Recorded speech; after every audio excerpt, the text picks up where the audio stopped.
क्या कोई स्त्री इतना बड़ा निर्णय सिर्फ एक प्रेम के कारण ले सकती है? क्या आंखों पर बांधी गई पट्टी केवल एक व्रत थी या किसी गहरे आंतरिक संघर्ष की प्रतिकृति?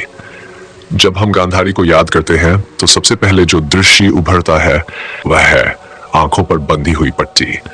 लेकिन क्या आपने कभी ठहरकर सोचा है कि इस पट्टी के पीछे सच में क्या छिपा था? क्या वह अंधे पति के लिए एक पत्नी का प्रेम था, या राजघराने में मिली विवशता के विरोध का एक सशक्त संकेत, या फिर एक ऐसा हेट जिसने आगे चलकर महाभारत के सबसे भीषण युद्ध को जन्म देने वाले पुत्रों को जन्म दिया?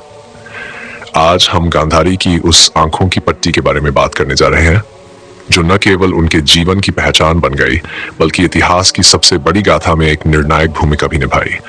पर इस बार हम उससे बाहर नहीं, भीतर झांकने की कोशिश करेंगे। सबसे पहले एक सवाल, अगर आपको विवाह के बाद पता चले कि आपका पति दृष्टिहीन है तो आप क्या करेंगे? क्या आप अपनी आंखों पर पट्टी बांध लेंगे? क्या आप जीवन के हर रंग से दूर चले जाएंगे, या फिर उस परिस्थिति को स्वीकार कर साथ निभाएंगे लेकिन आंखें खुली रखकर? गांधारी ने क्या किया? उन्होंने आंखों पर पट्टी बांध ली। क्यों? कहा जाता है कि जब गांधारी को यह पता चला कि जिनसे उनका विवाह हुआ है, धृतराष्ट्र, वे जन्म से ही दृष्टिहीन है, तो उन्होंने स्वेच्छा से अपनी आंखों पर पट्टी बांध ली, ये कहते हुए कि वे एक ऐसे जीवन साथी को स्वीकार नहीं कर सकती जो दुनिया को नहीं देख सकता, जबकि वह स्वयं सब देखती रहे। अब यहां से सवाल खड़ा होता है, क्या यह प्रेम था या एक विद्रोह? क्योंकि विवाह गांधारी की मर्जी से नहीं बल्कि एक राजनीतिक सौदे के रूप में हुआ था। गांधारी गांधार देश की राजकुमारी थीं और उन्हें यह विवाह इसलिए करना पड़ा क्योंकि हस्तिनापुर की राजनीति को स्थिरता चाहिए थी। यह विवाह प्रेम या समर्पण का परिणाम नहीं था बल्कि एक गहरा राजनीतिक कदम था। ऐसे में जब गांधारी को यह महसूस हुआ कि उनके साथ सत्य छुपाया गया है, तो उन्होंने आंखों पर पट्टी बांधकर इस विवाह को मौन स्वीकृति दी, लेकिन साथ ही एक बहुत ही स्पष्ट संदेश भी दिया। यदि मेरा जीवन एक संधि मात्र है तो मैं भी उसे वैसे ही निभाऊंगी, मौन रहकर, बिना दृष्टि के। यह निर्णय बड़ा था, परंतु क्या यह त्याग था? बहुत से लोग कहते हैं उन्होंने अपने पति को बराबरी का स्थान देने के लिए अपनी दृष्टि त्याग दी। यह एक पत्नी का महान प्रेम और बलिदान था।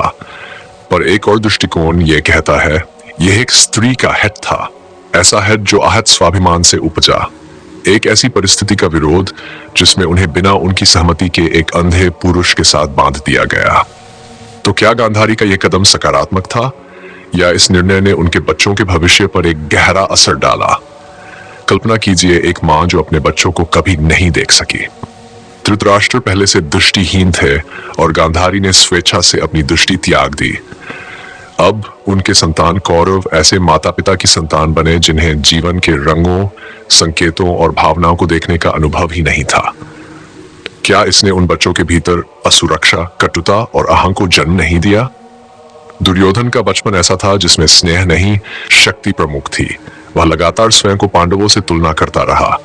उसके भीतर एक जिद थी, शक्ति पाने की, सिंहासन हथियाने की, स्वयं को श्रेष्ठ सिद्ध करने की। कहीं न कहीं गांधारी का वह निर्णय स्वयं को अंधकार में ले जाने का उनके पुत्रों को भी अंधकार की ओर ले गया। और जब महाभारत को उसकी जड़ों से देखना शुरू करते हैं तो समझ आता है कि दुर्योधन के निर्माण में केवल शकुनी नहीं, केवल धृतराष्ट्र नहीं, बल्कि गांधारी की आंखों की पट्टी का भी हाथ था। पर क्या इसे एक स्त्री की गलती कहा जा सकता है? नहीं, क्योंकि जिस समाज ने गांधारी को विकल्प ही नहीं दिए, जो उन्हें एक राजनीतिक सौदे का पात्र बनाकर सौंप देता है, उस समाज में उस स्त्री के पास अपना विरोध जताने का क्या माध्यम हो सकता है? गांधारी ने कुछ नहीं कहा, पर आंखें बंद कर ली, शब्द नहीं बोले, पर पूरी दुनिया से मुंह मोड़ लिया। यही मौन विरोध आगे चलकर गूंज बन गया, इतिहास में, युद्ध में और हर उस स्त्री की सोच में जो केवल किसी की पत्नी के रूप में देखी जाती है। अब आइए गांधारी की एक और घटना की ओर बढ़ते हैं। जब युद्ध समाप्त हो गया और कौरव पक्ष पराजित हुआ, तब गांधारी का शोक आक्रोश बन गया।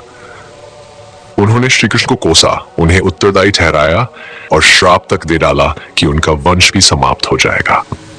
अब सोचिए, एक स्त्री जिसने पूरा जीवन आंखें बंद कर बिता दिया, जिसने अपने 7 पुत्रों को युद्ध में खो दिया, उसका यह आक्रोश क्या केवल एक मां का था?